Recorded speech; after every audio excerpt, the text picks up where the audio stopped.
In this video, we're going to talk all about abutments. There are a variety of different types. Which one should you use? How do you use them? What's appropriate for different situations? All about abutments.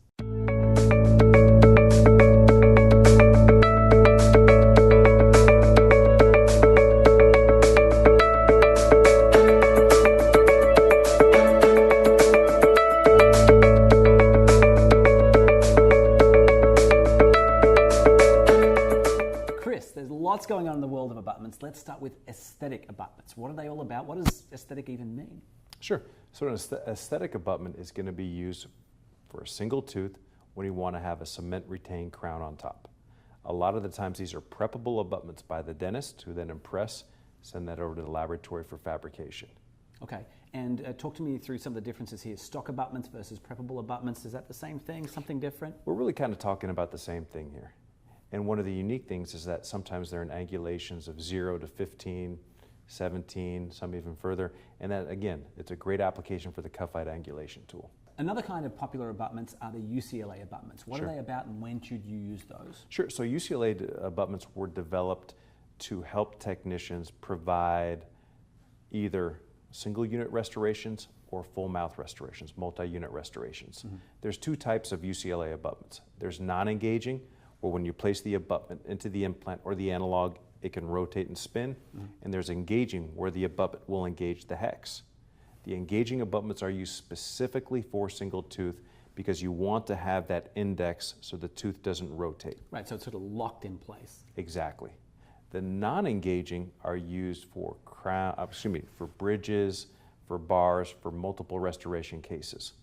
And today, when you're talking about a UCLA abutment, we're talking about a PFM, or a cast crown with a PFM or other material veneer on top. Okay, that makes sense to me. So moving on from aesthetic and UCLA, there's something called a TI abutment. What's that one about? Tie bases were developed because of zirconia and all ceramic crowns.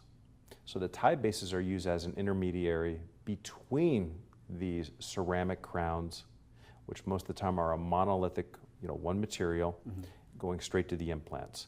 There were some early cases that we still see today where the implant connection was milled or designed with zirconia crown, and because zirconia is rougher and harder than titanium, we would see titanium shards from the zirconia wearing down and moving inside of the implant. Oh really, that can't be good news. No.